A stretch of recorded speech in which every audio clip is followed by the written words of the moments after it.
Hello, I am Helix, a far distant, trainee under my mentor, the one in the future known as JDX, aka Retrokid Reviews here in the present, and, we're doing a TikTok thing, I guess. So, this is the part where you're supposed to, show in. Oh, yeah, you kind of ruined it, but anyway. Hey everybody, what's up? This is Retrokid Reviews, and, to make a long story short, there are a lot of things of, new Toku this year that I got to talk about, and one of them is, well, something I think you should know all too familiar if you were trained by me.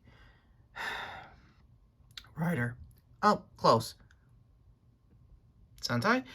Okay, we're gonna be here all day.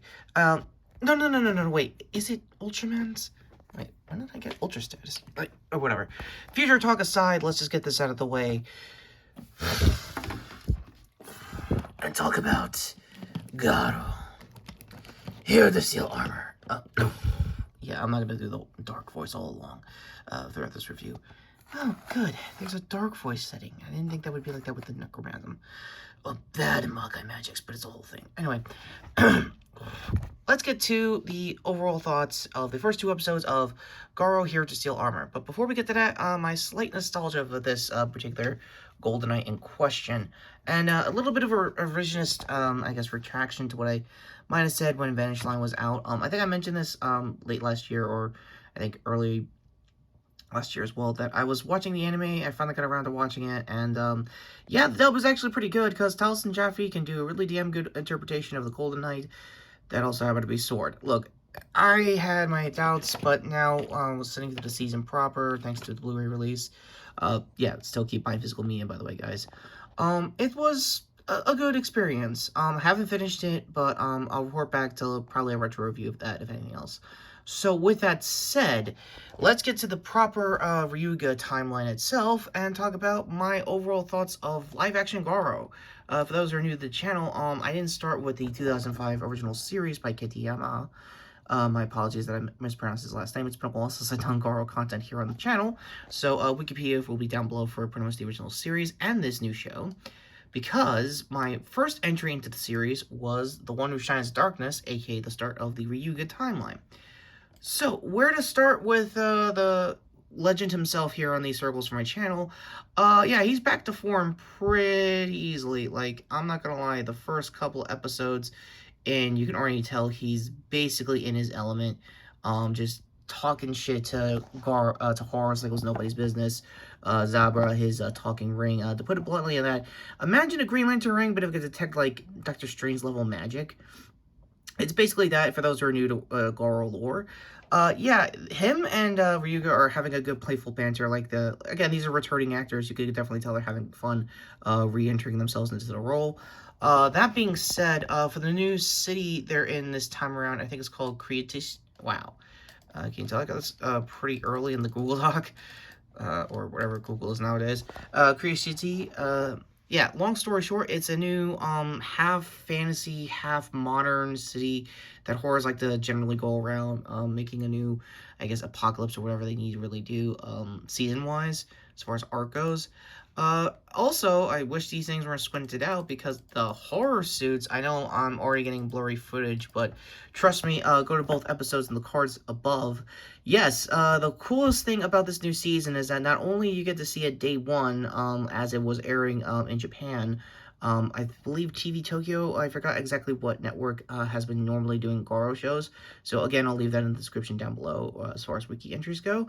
But yeah, sorry for the blurry footage here, but yeah, long story short, the horrors this time around are practical suits. Historically throughout Garo shows, even in the Ryuga timeline, is that most of the horrors are CG heavy, kind of like Devil May Cry boss types with like extra steps, or like a phase 2 going into their kaijin henshins, essentially. But that being said, there's a lot of already unkept lore for Curiosity that is already unraveling going into episode 2. Speaking of, at the time of this recording, hang on, where is it? Yeah, episode 2 is already dropped, and the knight, the Makai Knight that is guarding that city, is getting a slight focus on this week's episodes. I won't spoil much there. I'm only going to focus half of that and most of episode 1.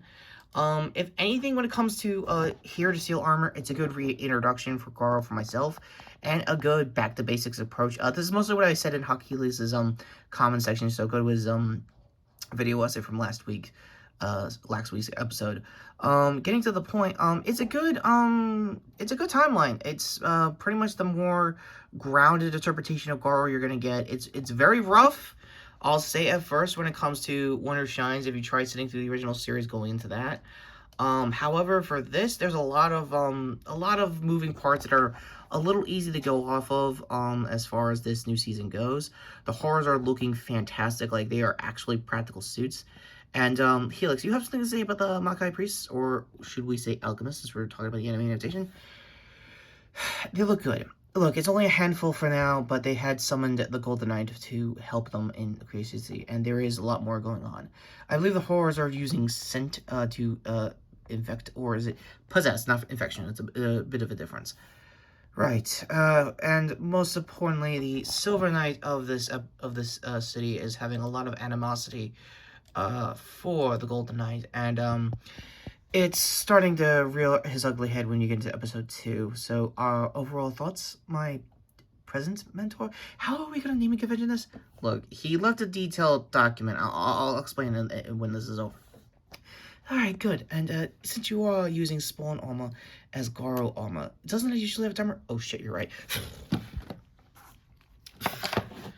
Yeah, getting to the point, for both episodes, it's a strong 9 out of 10. It's a good reintroduction to Garo. If anything, I highly recommend watching both episodes now, and Wikipedia, the previous shows, and the Ryuga timeline. I highly recommend Goldstorm, especially my review, Last Cards There, if we still got time. Mainly because you get to see former Kamer Decade himself be pretty much the best anti-Makai Knight, or I guess Dark Knight in this series. For the last, almost 8 years? Yeah, times really, really changed and are very fast, depending who you ask. But anyway, that's my overall thoughts. What do you think of in the comments down below? Please let me know, as always. And go to a very confused Helix. Wait, a Kamen Rider can just act in other Toku shows. That was not in the document. Oh, wow, really? Yeah, go to her reaction over there to sub to the channel, hit the notification bell down below, and previous video also over there as well. Yes, and go to my know-it-all present mentor for not the Critical Role short, because apparently they had a sick day. Yeah, we're kind of working on what we're going to do next week. Best guess, I'll probably do a lore entry of my overall thoughts with Campaign 3. I've been meaning to do that since pretty much every time they had a break to do a check-in to make sure how you critters feel going to the new arcs. That, or finally get around to some Candela content. You keep saying that, but it's not happening. Oh, come on, really? Anyway, take care, subscribe. I'm Retrokid, Retrokid Reviews. Not the Golden Knight, because I'm pretty sure I'm getting Hajime status, knowing this particular Makai Knight. His real name's Soma, by the way, and I believe he's a former mentor. There's a lot more lore drops in Garo than my lore, just letting you know right now. Oh, good.